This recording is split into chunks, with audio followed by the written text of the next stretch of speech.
여러분은 전혀 모르는 사람에게 자신의 애인인 줄 알고 실수한 적 있으신가요? 예전에 한 여성이 극장에서 화장실을 다녀와 자신의 남자친구인 줄 알고는 귀에다가 큰 똥을 쌌다고 자랑했다가 아닌 걸 알자 영화도 못 보고 도망간 웃긴 일화도 있었죠. 오늘 이야기의 주인공은 한국 남자를 만난다더니 가출한 쌍둥이 동생을 잡으러 한국까지 달려온 프랑스 여성입니다. 동생을 만나러 가는 길에 전혀 모르는 한국 남자가 허리를 감싸자 그대로 정강이를 걷어찼다고 하는데요. 그녀는 이런 저질 같은 나라에서 동생을 빨리 데려오기 위해 마음이 다급했다고 합니다. 그리고 마주한 동생의 남자친구를 보자마자 넋이 나갔다고 하는데요. 대체 무슨 일일지 들어보시죠. 안녕하세요. 저는 카미유입니다. 동생이 하나 있는데 동생 알리나는 얼굴만 똑같은 쌍둥이에요. 외모는 거울을 보는 것처럼 닮았지만 성격은 완전히 다른 사람처럼 자랐습니다. 태어날 때부터 저는 세상을 향해 소리치고 알리나는 조용히 주변을 관찰했어요.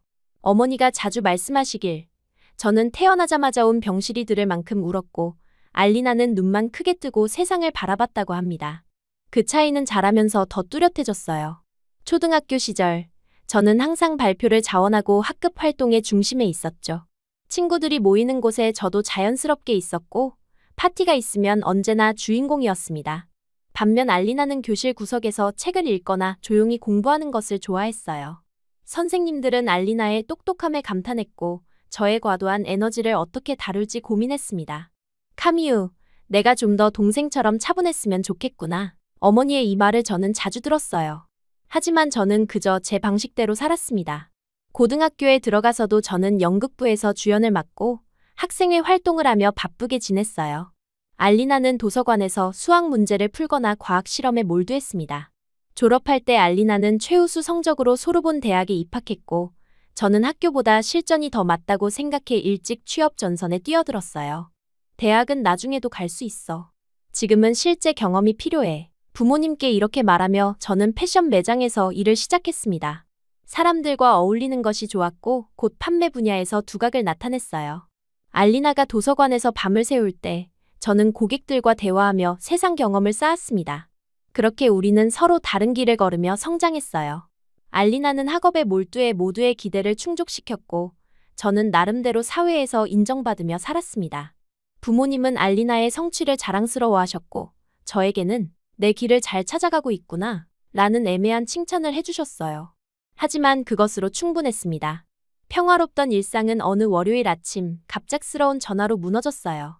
카미유, 집에 좀 와줄래? 아버지의 목소리가 평소와 달랐습니다. 그날 저는 휴무였기에 바로 부모님 집으로 향했어요.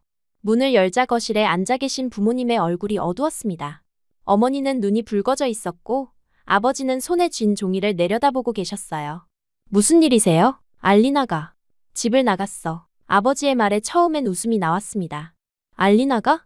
그 모범생 알리나가 가출이라니? 말도 안 돼요. 하지만 두 분의 표정은 진지했습니다. 무슨 소리예요? 알리나는 방학 동안 도서관에서 연구한다고 했잖아요. 어머니가 한숨을 쉬며 말씀하셨어요. 그 애가 몇 달 전부터 한국 남학생과 사귀고 있었나 봐. 교환학생으로 온 학생이었는데 그 아이가 한국으로 돌아가게 되자 알리나도 따라가겠다고. 충격이었습니다. 알리나가 연애를? 그것도 외국인과.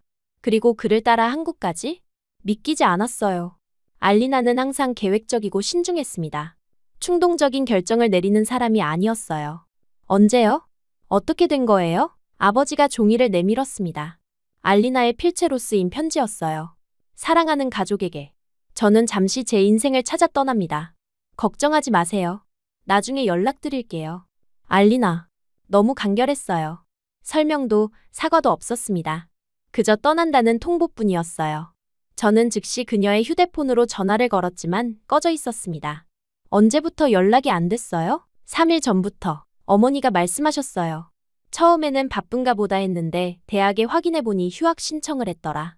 그리고 방을 살펴보니 여권과 중요한 물건들이 없어졌어. 저는 화가 치밀었습니다. 어떻게 이런 일을 저지를 수 있지? 가족들에게 아무 말도 없이? 그것도 모르는 남자를 따라서? 도대체 어떤 남자길래 알리나가 이럴 수 있는 거예요? 얼마나 만났어요? 부모님은 고개를 저으셨어요. 6개월 정도. 학교에서 만났다고 했어. 우리에게 소개한 적은 없었지. 이름은요? 재석이라고 했나? 한국 이름이라 정확히 기억이 안 나는구나. 머릿속이 복잡했습니다. 알리나가 이렇게 비밀스럽게 연애를 했다니 그것도 6개월이나? 우리는 비록 다른 길을 걸었지만 중요한 일은 항상 공유했어요. 적어도 저는 그렇게 생각했습니다. 그럼 지금 어디 있는지도 모르는 거예요? 어머니가 울먹이며 대답하셨어요. 아마 한국일 거야. 그 남자친구가 한국으로 돌아갔으니까. 저는 결심했습니다. 제가 찾아올게요. 한국에 가서 알리나를 데려올게요. 부모님은 놀란 표정을 지으셨어요. 카미유, 한국이 어디인지도 모르잖니. 그리고 알리나가 어디 있는지도 알 수 없어. 괜찮아요. 전 알리나를 찾을 수 있어요. 쌍둥이 직감이라고도 하죠. 사실 그런 게 있는지는 모르겠지만 한 가지는 확실했습니다. 알리나가 위험에 처해 있을지도 모른다는 생각에 가만히 있을 수 없었어요. 그리고 솔직히 말하면 알리나가 저보다 먼저 모험을 떠났다는 사실이 약간 질투도 났습니다. 당장 잡아올게요. 걱정 마세요. 그날 저녁, 저는 한국행 비행기표를 예약했어요. 인터넷으로 한국에 대해 검색하고 여행 가이드북을 구입했습니다. 서울이라는 도시가 한국의 수도라는 것, 한글이라는 독특한 문자를 사용한다는 것을 알게 되었어요. 하지만 알리나가 정확히 어디 있는지는 여전히 미스터리였습니다. 출발 전날 밤, 한 가지 아이디어가 떠올랐어요. 정면으로 접근하면 알리나는 경계할 테니 다른 방법이 필요했습니다. 그래서 휴대폰을 꺼내 메시지를 보냈어요. 안녕 알리. 이번에 휴가로 아시아 여행 중인데 한국이 다음 목적지야. 거기가 유명한 게 뭐야? 혹시 추천할 만한 곳 있어? 자연스럽게 마치 동생이 가출한 사실도 모르는 것처럼 물었습니다. 정말로 그 메시지를 보낸 후 잠들기 전까지 계속 휴대폰을 확인했어요. 자정이 지나고 포기하려는 순간 드디어 답장이 왔습니다. 언니? 정말 한국에 와? 서울에 오면 내가 안내해 줄게. 경복궁이랑 명동은 꼭 가봐야 해. 성공이었어요. 알리나는 정말 한국에 있었고 서울에 있었습니다. 그리고 제 함정에 완벽하게 걸려들었어요. 바로 답장을 보냈습니다. 정말? 와, 너도 한국에 있구나. 어쩐 일이야? 내일 서울에 도착하는데 어디서 만날까? 알리나의 답장은 조금 망설이는 듯했어요. 응. 잠시 휴학하고 여기서 공부 중이야. 명동 근처 카페에서 만날까? 내일 도착하면 연락해. 저는 속으로 웃었습니다. 잡았다, 알리나. 부모님께 알리나를 찾았다는 소식을 전했고 다음 날 한국행 비행기에 올랐어요. 긴 비행 동안 머릿속으로 동생을 만났을 때 어떻게 할지 계획을 세웠습니다. 일단 상황을 파악하고 그 한국 남자를 만나봐야 했어요. 정말 알리나에게 좋은 사람인지 아니면 순진한 동생을 이용하는 나쁜 사람인지 확인해야 했습니다. 인천공항에 도착했을 때 저는 기대와 긴장이 뒤섞인 기분이었어요. 처음 방문하는 나라, 낯선 언어와 문화, 그리고 가장 중요한 건 정말 오랜만에 만나게 될 동생. 알리나가 왜 이런 선택을 했는지 그 이유를 꼭 알아내야 했습니다. 기다려, 알리나. 언니가 널 찾으러 왔어. 호텔에 짐을 풀고 나서 알리나에게 연락했어요. 카페에서 만나기로 약속했고 지도 앱을 켜고 길을 찾아 나섰습니다. 서울은 생각보다 훨씬 크고 복잡했어요. 프랑스와는 다른 빌딩들, 낯선 간판들 그리고 어디서나 들리는 한국어가 저를 압도했습니다. 거리는 사람들로 북적였고 모두 바쁘게 움직이는 것 같았어요. 지하철을 타고 명동으로 향했습니다. 지하철 안에서 한국인들이 저를 쳐다보는 시선이 느껴졌어요. 제 금발머리와 서양적인 외모가 여기서는 꽤 눈에 띄는 모양이었습니다. 하지만 괜찮았어요. 저는 항상 주목받는 것에 익숙했으니까요. 지하철에서 내려 카페를 찾아가는 길 갑자기 이상한 일이 벌어졌습니다. 인파가 많은 거리를 걷고 있는데 누군가 뒤에서 제 허리를 감싸 안았어요. 처음엔 누군가가 실수로 부딪힌 줄 알았는데 그 사람의 손이 제 허리에 그대로 머물러 있었습니다. 놀라서 뒤돌아보니 한 한국 남자가 웃으며 저를 바라보고 있었어요. 20대 후반으로 보이는 그 남자는 마치 저를 아는 사람처럼 자연스럽게 행동했습니다. 그 순간 공포와 분노가 동시에 밀려왔어요. 이건 명백한 성추행이었습니다. 뭐 하는 거예요? 저는 프랑스어로 소리쳤어요. 당연히 그는 알아듣지 못했지만 제 분노한 표정은 만국 공통어였을 거예요. 그런데도 그 남자는 여전히 웃으며 뭔가 한국어로 말하더니 다시 제 허리에 손을 대려고 했습니다. 이건 정말 용납할 수 없었어요. 저는 본능적으로 그를 밀쳐냈고 그가 비틀거리자 더 강하게 밀었습니다. 손 치워요. 변태. 영어로 소리쳤지만 그는 여전히 웃기만 했어요. 주변 사람들이 우리를 쳐다보기 시작했습니다. 몇몇은 휴대폰을 꺼내 상황을 촬영하기도 했어요. 그 남자가 다시 다가오려 하자 저는 참을 수 없었습니다. 가방으로 그의 머리를 내리쳤고 그가 뒤로 물러서자 저는 본능적으로 발로 그의 정강이를 걷어찼어요. 그제서야 그 남자의 표정이 변했습니다. 당황한 듯 뭔가를 외치기 시작했어요. 사람들이 더 많이 모여들었고 남자는 주변 사람들에게 뭔가를 설명하는 것 같았습니다. 몇몇 사람들이 저를 이상한 눈으로 쳐다봤어요. 누군가 영어로 그는 당신이 자기 여자친구인 줄 알았대요. 라고 말했습니다. 뭐라고요? 말도 안 돼요. 난 이 사람 본 적도 없어요. 그 영어를 아는 한국인이 다시 설명했어요. 그가 당신을 다른 사람으로 착각했대요. 미안하다고 합니다. 하지만 저는 이미 화가 나 있었어요. 어떻게 낯선 여자의 허리를 그렇게 쉽게 만질 수 있는지 이해할 수 없었습니다. 더 이상 그 남자와 말하고 싶지 않았고 빠르게 그 자리를 떠났습니다. 심장이 빠르게 뛰고 손이 떨리는 것을 느꼈어요. 처음 겪는 이런 상황에 당황스러웠습니다. 겨우 도착한 나라에서 이런 일을 당하다니. 숨을 깊게 들이마시고 알리나와의 약속 장소를 향해 다시 걸었어요. 카페에 도착했을 때 이미 알리나가 테이블에 앉아 있었습니다. 몇 년 만에 보는 동생이었지만 묘하게 달라 보였어요. 여전히 제 얼굴과 똑같은 얼굴이었지만 눈빛이 달랐습니다. 더 자신감 있고 편안해 보였어요. 언니, 알리나가 일어나 저를 꼭 안았습니다. 정말 왔구나. 놀랐어. 저는 억지로 미소를 지었어요. 방금 있었던 일로 여전히 화가 나 있었지만 일단 동생을 만난 기쁨에 집중하려 했습니다. 하지만 그 일을 참을 수는 없었어요. 알리나, 한국은 정말 개떡 같은 나라야. 자리에 앉자마자 말했습니다. 방금 거리에서 어떤 남자가 내 허리를 만졌어. 이게 뭐야?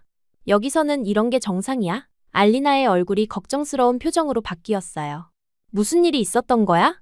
자세히 말해봐. 저는 방금 있었던 일을 자세히 설명했습니다. 허리를 만진 남자, 그를 밀친 일, 주변 사람들의 반응까지요. 알리나는 잠시 생각하더니 말했어요. 언니, 그건 아마 실수였을 거야. 한국은 그런 나라가 아니야. 오히려 사람들이 매우 예의 바르고 여성에 대한 존중이 있어. 그래? 그럼 왜 그 남자는 내 허리를 만진 거지? 그것도 모르는 외국인을. 알리나가 한숨을 쉬었습니다. 아마 정말로 널 다른 사람으로 착각했을 수도 있어. 알리나는 미소를 지었어요. 한국 문화가 조금 달라. 연인 사이에는 그런 스킨십이 자연스러워. 하지만 그게 너에게 불편함을 줬다면 정말 미안해. 잠시 침묵이 흘렀습니다. 저는 갑자기 궁금해졌어요. 근데 너는 왜 여기 있는 거야? 갑자기 휴학하고 한국까지 온 이유가 뭐야? 부모님은 얼마나 걱정하고 계신지 알아? 알리나의 표정이 어두워졌어요. 언니, 난 숨 쉴 공간이 필요했어. 무슨 말이야? 평생 똑똑한 알리나, 책임감 있는 알리나, 모범생 알리나로 살아왔어. 부모님의 기대, 교수님들의 기대, 심지어 내 기대까지. 모두 내가 뭔가 대단한 일을 해내길 바랐지. 하지만 난 그냥 숨이 막혔어. 알리나의 말에 놀랐습니다. 동생이 이런 생각을 하고 있었다니. 그리고 한국 유학생들과 국제 프로그램에서 만나면서 깨달았어. 나는 단지 공부만 잘하는 사람이라는 걸. 세계를 경험하지 못했고 진짜 꿈도 없었어. 그러다 재석을 만났지. 그 한국 남자? 알리나가 고개를 끄덕였어요. 그는 나를 있는 그대로 봐줬어. 공부 잘하는 알리나가 아니라 그냥 알리나로. 그리고 내 안에 있는 가능성을 보여줬지. 내가 정말 하고 싶은 게 뭔지 찾도록 도와줬어. 그래서 그를 따라 한국까지 온 거야? 아냐, 언니. 나 자신을 찾기 위해 왔어. 재석은 그저 내가 용기를 낼 수 있게 도와준 사람이야. 여기서 난 새로운 언어를 배우고 다른 문화를 경험하고 무엇보다 부모님의 기대에서 벗어나 내 인생을 살아보고 있어. 알리나의 말에 가슴이 아팠어요. 동생이 그런 부담을 느끼고 있었는지 몰랐습니다. 사실 저는 항상 동생이 부러웠어요. 똑똑하고 성실하고 부모님의 자랑거리였으니까요. 반면 저는 늘 문제아 취급을 받았고 기대치도 낮았습니다. 부모님께 전해줘, 언니. 정말 미안하다고. 갑자기 떠나서 죄송하다고. 하지만 이건 내게 필요한 시간이야. 언젠가는 돌아갈 거야. 하지만 지금은 내 길을 찾고 있어. 저는 동생의 손을 잡았어요. 알리나, 난 몰랐어. 내가 그런 부담을 느끼고 있었다니. 괜찮아, 언니. 너는 항상 내 길을 가는 사람이었으니까. 난 항상 그런 너가 부러웠어. 하지만 이제 나도 내 길을 찾으려고 해. 이상하게도 제 마음이 복잡해졌습니다. 한편으로는 동생을 데려가야 한다는 사명감이 있었지만 다른 한편으로는 동생의 말이 이해가 됐어요. 모두의 기대 속에서 자기 자신을 잃어버리는 느낌. 저는 그런 적이 없었습니다. 부모님은 저에게 크게 기대하지 않았으니까요. 오히려 그래서 자유로웠던 건지도 모르겠어요. 그런데 그 한국 남자는 어떤 사람이야? 정말 너에게 좋은 사람이야? 알리나가 웃었습니다. 재석은 정말 좋은 사람이야. IT 회사에서 일하고 있고 책임감 있고 다정해. 곧 만나게 될 거야. 오늘 저녁에 우리 셋이 같이 식사하기로 했어. 그 순간 저는 동생이 정말로 행복해 보인다는 것을 깨달았어요. 이전에 알리나보다 더 생기 있고 자신감이 넘쳤습니다. 한국에서의 시간이 그녀에게 좋은 영향을 미친 것 같았어요. 알리나, 난 사실 널 데려가려고 왔어. 부모님이 걱정하시니까. 동생이 살짝 긴장한 표정을 지었어요. 난 돌아갈 생각 없어, 언니. 적어도 지금은. 알아. 이제 알겠어. 저는 깊은 한숨을 내쉬었습니다. 내가 행복해 보여서 다행이야. 내가 부모님께 설명할게. 알리나의 얼굴에 안도감이 번졌어요. 정말? 고마워, 언니. 카페에서 나오면서 저는 생각했습니다. 동생을 억지로 데려가는 것이 정말 옳은 일일까? 그녀는 분명 여기서 자신의 길을 찾고 있었어요. 어쩌면 저도 한국에서 며칠 더 머물며 동생의 생활을 이해해봐야 할지도 모르겠습니다. 그리고 그 한국 남자, 재석이라는 사람이 정말 동생에게 좋은 사람인지도 확인해봐야겠어요. 거리를 걸으며 한국의 풍경을 새롭게 바라봤습니다. 아직은 낯설었지만 동생이 이곳에서 행복을 찾았다면 그건 존중해줘야 할 일일지도 모릅니다. 하지만 저녁 식사에서 그 한국 남자를 만나봐야 최종 판단을 내릴 수 있을 것 같았어요. 알리나와 함께 저녁 식사 장소로 향하는 길, 제 마음은 복잡했어요. 동생의 남자친구를 만난다는 생각에 긴장되었습니다. 그가 정말 알리나에게 좋은 사람인지 동생을 이용하는 건 아닌지 확인해야 했어요. 알리나는 늘 순수하고 세상 물정이 어두웠으니까요. 재석이 어떤 사람인지 궁금해 레스토랑으로 걸어가며 물었습니다. 알리나가 환하게 웃었어요. 너도 금방 좋아하게 될 거야. 그는 정말 다정하고 배려심이 많아.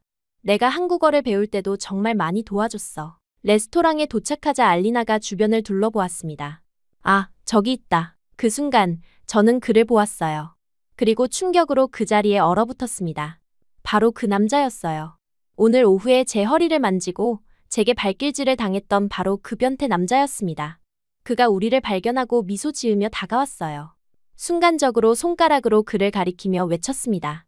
너? 오늘 내 허리를 만졌던 그 남자잖아. 알리나가 놀란 표정으로 저를 보았어요. 뭐?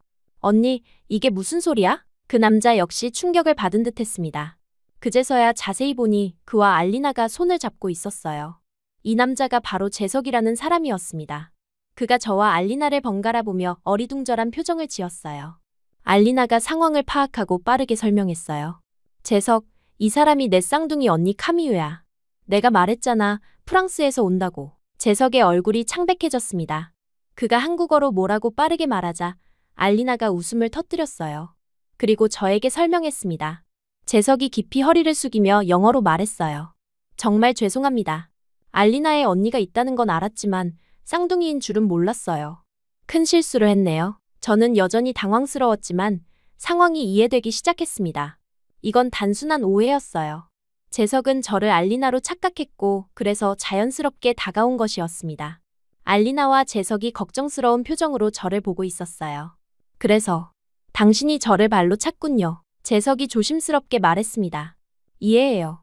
낯선 남자가 갑자기 다가오면 무서웠을 테니까. 그의 진심 어린 사과에 제 분노가 조금씩 누그러졌어요. 미안해요. 당신을 너무 세게 때린 것 같네요. 알리나가 웃으며 우리 사이에 끼어들었습니다. 이제 오해가 풀렸으니 앉아서 식사하자. 배고파 죽겠어. 테이블에 앉자 어색한 분위기가 흘렀어요. 재석은 여전히 머쓱한 표정이었고 저도 약간 불편했습니다. 알리나가 분위기를 풀기 위해 이야기를 시작했어요. 언니, 재석은 IT 회사에서 소프트웨어 개발자로 일하고 있어. 프랑스에서 교환학생으로 왔을 때 우리 대학에서 특강을 했었지. 재석이 고개를 끄덕였습니다. 네, 6개월 동안 소르본 대학에서 공부했어요. 그때 알리나를 만났죠. 처음엔 그저 친구였는데 제가 먼저 마음을 고백했어요. 알리나가 자랑스럽게 말했습니다. 이것도 언니 덕분이야. 항상 원하는 건 직접 말해야 한다고 했잖아. 재석이 미소를 지었어요. 알리나는 제가 만난 가장 똑똑하고 용감한 사람이에요. 프랑스어도 완벽하게 하고 이제는 한국어도 정말 빠르게 배우고 있어요. 식사가 나오는 동안 재석은 자연스럽게 한국 음식에 대해 설명해 주었습니다. 한국 문화와 예절에 대해서도 알려주었어요. 그는 생각보다 친절하고 교양 있는 사람이었습니다. 알리나를 바라보는 눈빛에서 진심을 느낄 수 있었어요. 한국에서는 연인 사이의 스킨십이 자연스러운가요? 갑자기 궁금해져서 물었습니다. 재석이 생각에 잠겼어요. 세대마다 다르지만 젊은 커플들은 꽤 자연스럽게 손을 잡거나 허리를 감싸는 편이에요. 하지만 공개적인 키스 같은 것은 좀 자제하는 편이죠. 프랑스와는 조금 다를 수 있어요. 그렇군요. 오늘 일은 정말 미안해요. 저는 그저 놀랐을 뿐이에요. 재석이 웃었습니다. 아니에요. 제가 더 조심했어야 했어요. 다음부터는 얼굴부터 확인할게요. 식사를 하면서 재석에 대해 더 알게 되었어요. 그는 부산이라는 도시 출신으로 서울에서 대학을 나왔다고 합니다. 프랑스 문화에 관심이 많아서 교환학생을 지원했고 그곳에서 알리나를 만났다고 해요. 그의 이야기를 들으며 왜 알리나가 그에게 끌렸는지 이해할 수 있었습니다. 재석은 지적이면서도 겸손했고 다른 문화에 대한 존중심이 깊었어요. 알리나가 한국에 오겠다고 했을 때 솔직히 말하면 놀랐어요. 재석이 고백했습니다. 프랑스에서의 그녀의 생활이 완벽해 보였거든요. 좋은 대학, 훌륭한 성적, 앞날이 보장된 미래. 하지만 난 행복하지 않았어. 알리나가 조용히 말했어요. 모두의 기대 속에서 숨이 막혔어. 재석은 내게 다른 가능성을 보여줬지. 내가 공부 외에도 잘할 수 있는 게 있다는 걸. 저는 동생의 손을 잡았습니다. 이제 이해해. 내가 왜 이런 선택을 했는지. 식사를 마치고 우리는 서울의 밤거리를 걸었어요. 재석이 우리를 한강이라는 강가로 데려갔습니다. 밤에 보는 서울의 스카이라인은 정말 아름다웠어요. 빌딩들의 불빛이 강물에 반사되어 마치 별이 내려앉은 것 같았습니다. 알리나는 여기서 뭘 하고 있어? 재석에게 물었어요. 지금은 국제학교에서 프랑스어를 가르치고 있어요. 재석이 대답했습니다. 그리고 한국어도 열심히 배우고 있죠. 미래에는 번역이나 통역 일을 하고 싶어 해요. 알리나가 부끄러운 듯 웃었어요. 아직 초보지만 재미있어. 처음으로 내가 정말 하고 싶은 일을 하는 것 같아. 그 순간 동생의 표정에서 진정한 행복을 볼 수 있었습니다. 학창 시절의 알리나는 항상 진지하고 때로는 무거워 보였어요. 하지만 지금의 그녀는 가볍고 밝았습니다. 마치 무거운 짐을 내려놓은 것처럼요. 부모님은 걱정하고 계세요. 솔직하게 말했어요. 갑자기 연락도 없이 떠나서. 알아. 정말 미안해. 알리나가 미안한 표정을 지었습니다. 하지만 부모님께 설명해도 이해하지 못하실 것 같았어. 항상 내게 기대하셨잖아. 우리 알리나는 의사가 될 거야.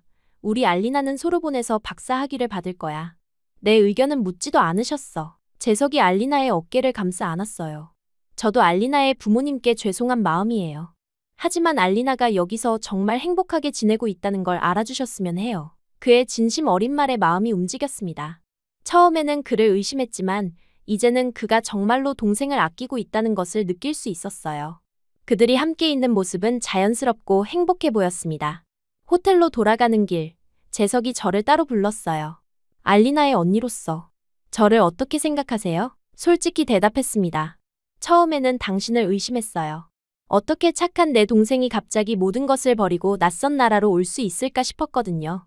하지만 이제 보니 당신이 알리나에게 좋은 사람인 것 같아요. 재석이 안도의 한숨을 내쉬었습니다.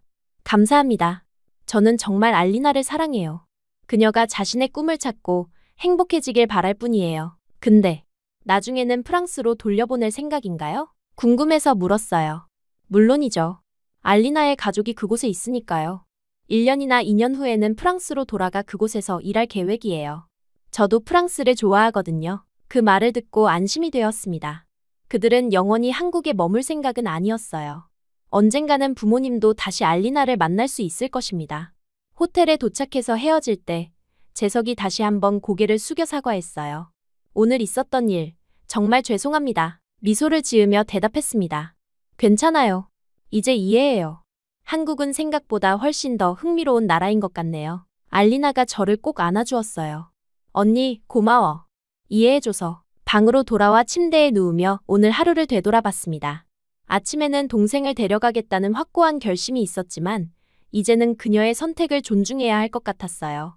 알리나는 여기서 자신만의 삶을 찾고 있었고 재석은 그녀를 진심으로 지지하고 있었습니다. 부모님께 어떻게 설명해야 할지 고민되었어요. 하지만 한 가지는 확실했습니다. 동생은 이곳에서 행복했고 그것이 가장 중요한 것이었어요. 내일 부모님께 전화해서 상황을 설명해야겠다고 생각했습니다. 동생의 선택을 존중하고 지지해달라고 부탁할 거예요. 창밖으로 서울의 밤 풍경을 바라보며 이 여행이 예상과는 다르게 흘러가고 있다는 생각이 들었습니다. 동생을 데려가려고 왔지만 오히려 제가 새로운 시각을 얻게 된 것 같았어요. 때로는 사랑하는 사람을 위한 최선의 선택이 그들을 자유롭게 해주는 것일 수도 있다는 걸 깨달았습니다. 한국에서의 짧은 여행을 마치고 파리로 돌아왔어요. 비행기에서 내리자마자 익숙한 공기가 저를 반겼습니다. 다시 집으로 돌아왔다는 안도감과 함께 부모님께 어떻게 설명해야 할지 걱정이 되었어요. 짐을 찾고 택시를 타면서 머릿속으로 대화를 시뮬레이션해 보았습니다. 어떤 말로 시작해야 할까요? 어떻게 하면 부모님께서 알리나의 선택을 이해하실까요? 집에 도착하자 부모님은 현관에서 저를 기다리고 계셨어요. 얼굴에는 기대와 걱정이 뒤섞여 있었습니다. 어머니가 먼저 물으셨어요. 알리나는? 못 데려왔니? 깊은 숨을 들이마시고 솔직하게 대답했습니다. 아니요, 데려오지 않았어요. 데려올 수 없었어요. 부모님의 표정이 실망으로 바뀌었어요. 거실로 들어가 앉으며 이야기를 시작했습니다. 알리나는 지금 행복해요. 정말로요. 제가 본 알리나는 우리가 알던 알리나가 아니었어요. 부모님은 혼란스러운 표정으로 저를 바라보셨습니다.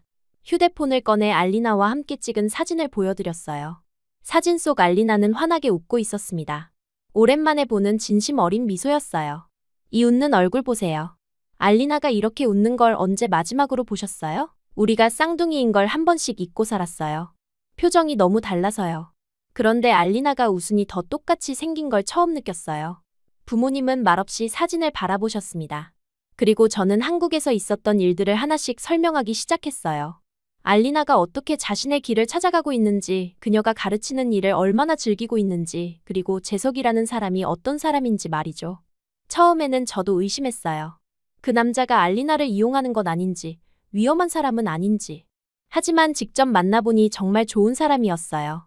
알리나를 진심으로 아끼고 그녀의 꿈을 지지해주고 있었습니다. 아버지가 고개를 저으셨어요. 하지만 그 애가 대학을 그만두고 외국에서 산다니. 미래는 어떻게 될 거야? 알리나는 지금 국제학교에서 프랑스어를 가르치고 있어요. 한국어도 배우고 있고요. 나중에는 번역이나 통역 일을 하고 싶대요. 그리고 재석도 알리나의 꿈을 도와주고 서로의 미래를 위해 서로 노력하고 있어요. 어머니의 표정이 조금 누그러졌어요. 정말? 네, 지금 당장은 알리나에게 자기 삶을 살 수 있는 시간이 필요해요. 거실 테이블에 놓인 알리나의 어린 시절 사진을 바라봤습니다. 항상 공부하는 모습, 상을 받는 모습, 진지한 표정의 알리나였어요. 그 사진들 중에는 알리나가 진심으로 웃는 모습이 거의 없었습니다. 사실 우리가 알리나에게 너무 많은 기대를 했던 것 같아요. 조심스럽게 말을 꺼냈어요. 저는 항상 하고 싶은 대로 살았지만 알리나는 모두의 기대에 부응하느라 자신이 뭘 원하는지도 몰랐던 것 같아요. 부모님은 말없이 제 이야기를 들으셨습니다. 잠시 침묵이 흐른 후 어머니가 한숨을 내쉬셨어요. 그 애가 정말 행복해 보였니? 네, 정말 행복해 보였어요. 처음으로 자기 삶을 사는 것 같다고 하더라고요. 부모님은 서로를 바라보셨습니다. 그들의 눈빛에서 걱정과 사랑 그리고 조금의 체념이 보였어요. 아버지가 천천히 고개를 끄덕이셨습니다. 그렇다면 우리도 알리나의 선택을 존중해줘야겠구나. 그 말에 안도의 한숨이 나왔어요. 부모님을 설득하는 것이 이렇게 쉬울 줄은 몰랐습니다. 하지만 사실 그들도 딸의 행복을 가장 바라고 있었던 거겠죠. 알리나에게 전화해도 될까요? 지금이면 한국은 아침일 거예요. 어머니가 고개를 끄덕이셨고 저는 바로 영상통화를 걸었습니다. 몇 번의 신호음 후 알리나의 얼굴이 화면에 나타났어요. 그녀는 놀란 표정이었습니다. 언니? 벌써 프랑스에 도착했어? 응, 방금 도착했어. 부모님이랑 같이 있는데 너한테 할 말이 있으시대. 카메라를 부모님께 넘겼어요. 처음에는 어색한 침묵이 흘렀지만 이내 어머니가 말씀하셨습니다. 알리나, 내가 행복하다면 우리도 내 선택을 존중할게. 하지만 가끔은 연락해줘. 걱정했단다. 알리나의 눈에 눈물이 고였어요. 정말요? 이해해 주시는 거예요? 아버지도 고개를 끄덕이셨습니다. 내 언니가 내 이야기를 해줬어. 우리가 너에게 너무 많은 기대를 했나 보구나.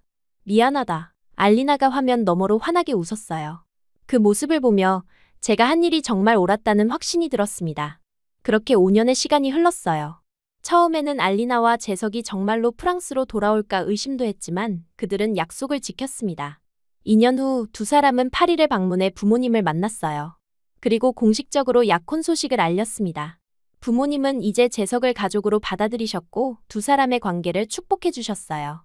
저는 여전히 파리에서 패션 업계에서 일하고 있었습니다. 하지만 알리나의 용기에 영감을 받아 저도 조금씩 변화를 시도하기 시작했어요. 외국어를 배우기 시작했고 가끔은 여행을 다니며 새로운 경험을 쌓았습니다. 그리고 오늘 저는 다시 한국행 비행기에 올랐어요. 이번에는 동생을 데려오기 위해서가 아니라 그녀의 결혼식에 참석하기 위해서입니다. 알리나와 재석은 결국 한국에 정착하기로 결정했어요. 재석은 IT 업계에서 유명한 기업에 취직했고 알리나는 외국계 기업에서 통역사로 일하고 있었습니다. 두 사람 모두 자신의 분야에서 성공적인 커리어를 쌓아가고 있었어요.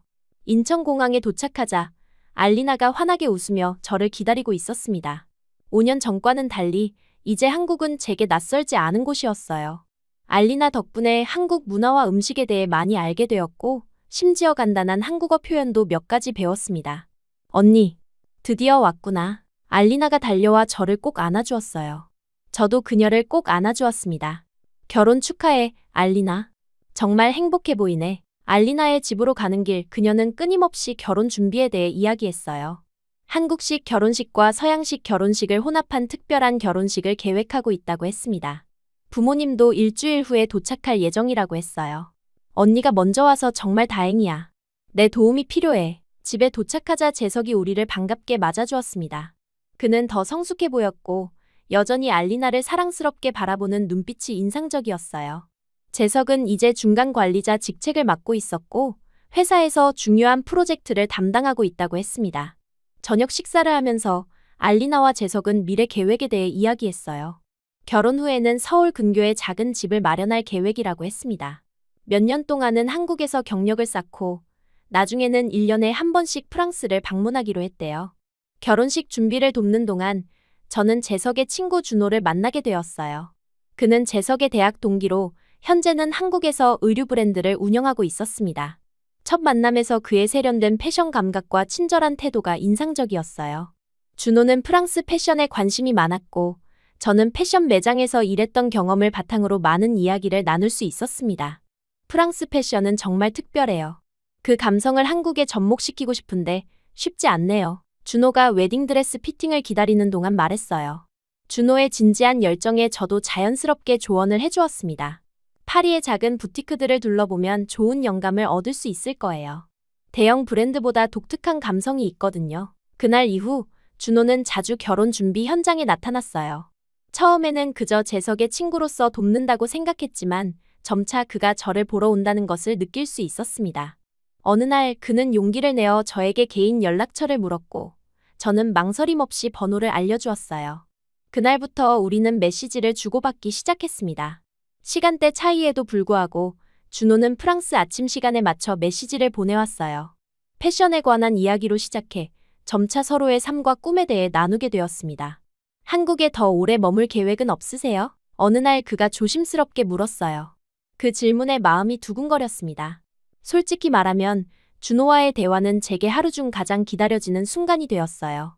패션에 대한 그의 열정, 새로운 것에 대한 호기심, 그리고 제 의견을 존중해주는 태도가 마음에 들었습니다. 결혼식 전날, 준호는 저를 한강 근처로 초대했어요. 서울의 야경을 배경으로 그는 조심스럽게 자신의 마음을 고백했습니다. 처음 만났을 때부터 당신에게 끌렸어요. 짧은 시간이지만 이런 감정이 생긴 건 처음이에요. 가슴이 뛰었어요. 저도 준호에게 특별한 감정이 생겼다는 것을 부정할 수 없었습니다. 저도 당신이 좋아요. 하지만 우리는 서로 다른 나라에 살고 있잖아요. 준호가 제 손을 잡았어요. 그래서 제안이 있어요. 내 브랜드의 프랑스 라인을 만들고 싶은데 당신이 함께 일해주면 어떨까요? 당신의 패션 감각과 프랑스 문화에 대한 이해가 필요해요. 그의 제안에 놀랐지만 동시에 기대감이 생겼습니다. 새로운 도전, 새로운 나라에서의 시작, 그리고 준호와 함께 할 수 있는 기회였어요. 결혼식 날, 알리나는 제게 눈치챘는지 물었습니다. 언니, 혹시 준호랑 뭐 있어? 부끄럽게 웃으며 고개를 끄덕였어요. 응, 우리 서로 좋아하게 됐어. 알리나가 기쁨의 비명을 질렀습니다. 진짜? 이거 완전 운명이다. 언니도 한국에 올 거야? 준호가 제안했어. 그의 브랜드에서 함께 일하자고. 아직 확실하진 않지만 하고 싶어. 결혼식이 끝나고 준호는 공항까지 저를 배웅해 주었어요. 헤어지기 전 그는 제 손을 꼭 잡았습니다. 돌아와 줄 거죠? 기다릴게요. 미소 지으며 대답했어요. 네, 돌아올게요. 파리에서 일을 정리하고 3개월 후에 올게요. 파리로 돌아가는 비행기에서 창밖을 바라보며 웃음이 나왔습니다. 인생은 정말 예측할 수 없네요. 동생을 구하러 왔다가 제 인생의 새로운 장을 열게 될 줄은 몰랐어요. 준호와의 메시지를 확인하며 한국에서의 새 생활을 꿈꿨습니다.